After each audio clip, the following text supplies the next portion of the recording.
I mean, I would say that the Catholic and the Islamic tradition share a lot of things. The central thing that they share is a profound dedication to education. But another thing they share is a profound dedication to the instrumental arts. By art here, I mean power, the ability to do something. Historically, the instrumental arts in both art traditions were the language arts and the number arts, the qualitative and quantitative reasoning. And so in the language arts, it was grammar, logic, and rhetoric. There's a wonderful fresco by Botticelli of a student being led into the other 6 liberal arts by grammar. And it's personified as a beautiful woman, and overlooking them is prudentia, or wisdom. And one of the things that we don't realize is that language is incredibly complicated. When we speak, I mean, I was in a hotel recently, and we asked for, somebody asked me what I wanted. I said an omelet with everything except the meat. And so the omelet came with everything, with nothing but the meat. And the reason is the person's English was limited, and the concept of an exception, using except, is actually a complicated concept in language.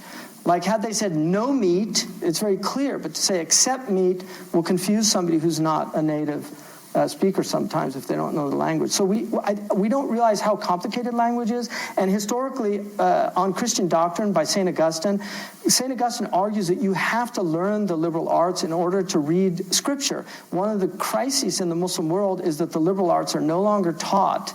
And so people are reading Scripture without the liberal arts. If you don't know what a conditional sentence is, you should not be reading Scripture other than as a devotional practice. But if you think that you can derive knowledge or wisdom from it, you're going to get in serious trouble. And there are many things in the Quran that are highly nuanced. In the Islamic tradition, the last book that you read in our scholastic tradition is a 2-volume work. And I showed Graham Wood this book, who studied Arabic at Harvard, who wrote the article for The Atlantic.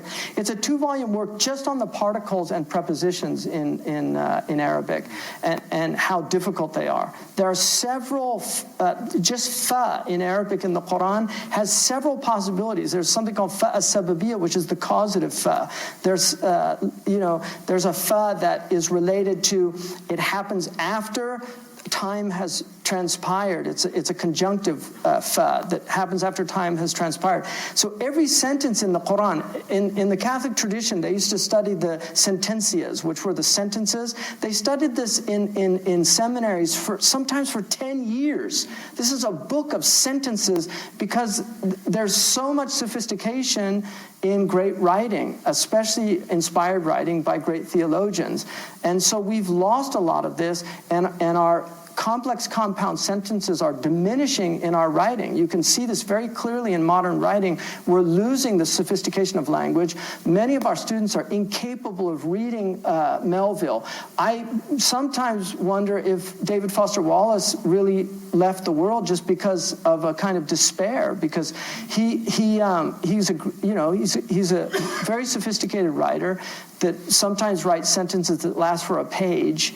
And he was teaching students English literature, and he said he would always begin with a crash course on grammar because the students couldn't read. And one of the things that I have done is just give students the first sentence to the Declaration of Independence. And I've done this in several classes, not just at Zaytuna, but at other places. And out of 50 students on average, 3 or 4 actually get the main clause of that sentence because they're unable to identify the difference between a subordinate and a main clause. We've had a war on grammar for about 50 years. It's literally been a war on grammar. And grammar matters. Let's eat grandma. Without that pause, we could become cannibals, right? So commas are a matter of life and death.